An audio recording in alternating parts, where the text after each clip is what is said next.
Está con nosotros Pablo Corte, ya saben, académico de la Facultad de Economía. Y bueno, quedamos la semana pasada de hacer un repaso, ¿no? Un comparativo Sí, interesante claro. de lo que arrojaron los resultados económicos, ¿no? Que nos ponen en Sí. una muy buena posición, ¿no? Sí, sí, sí.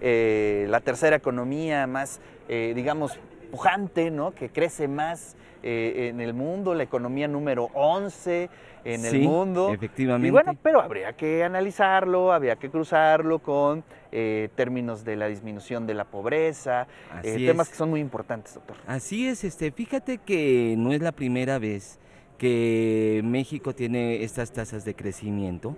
Hace 30 años, 32 años, tenía estas tasas de crecimiento, pero había algo también muy interesante que decir, que desgraciadamente las tasas de crecimiento también implicaban mayor desigualdad económica.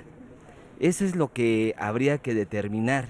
Por ejemplo, hace 30 años, el 20% de los hogares más ricos concentraban el 50 o el 57% de la riqueza, mientras que el 30% de los hogares más pobres solamente concentraban, no pasaban el 9% de la riqueza nacional. Y así pasó por mucho tiempo.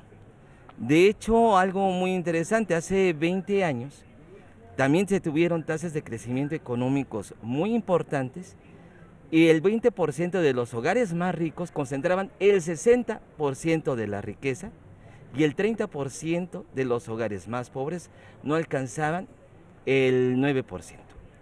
¿Qué es lo que Es pasa? punto importante para hacer este Sí, análisis, ¿no?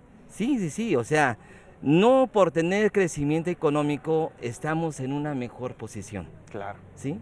O sea, podemos tener tasas de crecimiento de muy elevadas, arriba del 5%, pero la concentración de la riqueza puede ser muy desigual, Claro. muy desigual.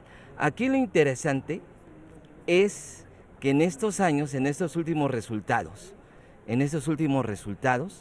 tenemos algo muy fuerte, en el sentido de que el 20% de los hogares más ricos ahora concentran el 37.5% de la riqueza y el 30% de los hogares más pobres él ya sobrepasó el 10% de la riqueza. A ver, explícanos. Detalla esto, por favor. Sí, es decir, probablemente estamos yéndonos a un país menos desigual.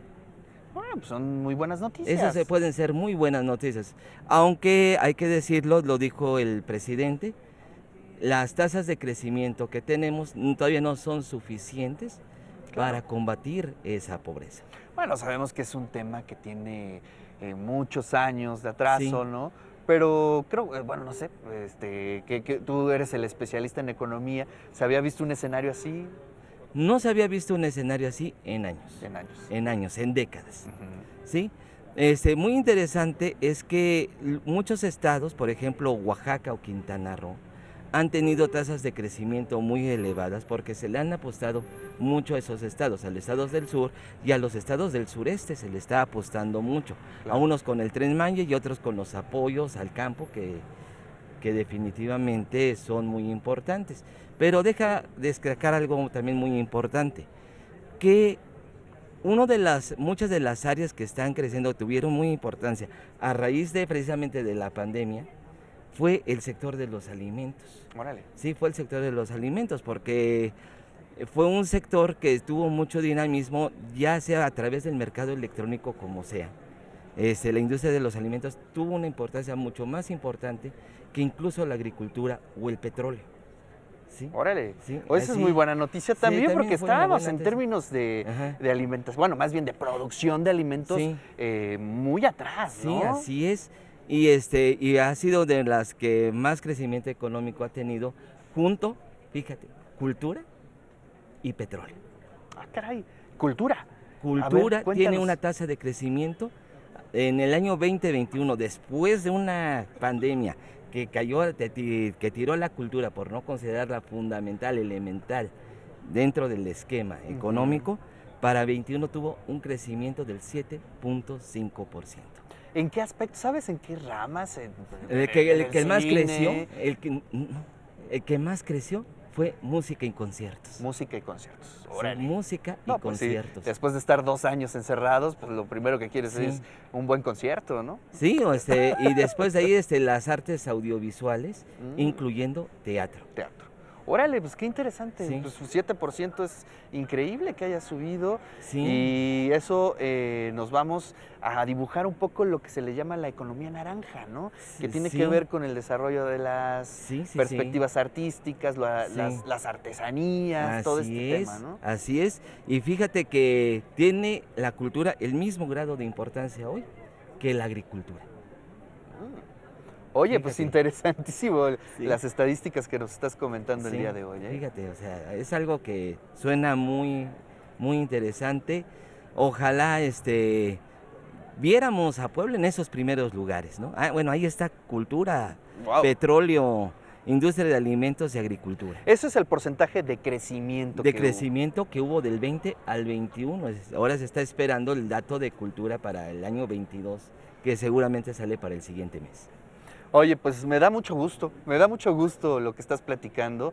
Se está transformando un poco, ¿no? Regularmente la cultura no tenía Sí, así es. esos crecimientos, esos índices de crecimiento, pero eso también nos habla de que se están creando como industrias alternativas, ¿no? Tú lo Sí. dices muy bien, el tema de los conciertos, híjole, Sí. se ha transformado de una forma Sí. impensable. Bueno, además, Sí. quiero decirles que Pablo es rock and rollero de Sí, cepa de y que corazón. además le ha tocado la evolución de los hoyos funkis a lo que tenemos actualmente. Así es. Y pues tú eres testigo de Sí, eso, ¿no? y ahí estoy haciendo un estudio precisamente de los compañeros de aquí de Puebla a través de la pandemia. Órale. ¿Qué es lo que le pasó en términos económicos? Órale. Pues felicidades por este estudio, Pablo, muy Sí. interesante. Y bueno, pues nos seguiremos viendo por aquí para tener otros análisis. Claro que sí, cuando tú quieras. Muy bien.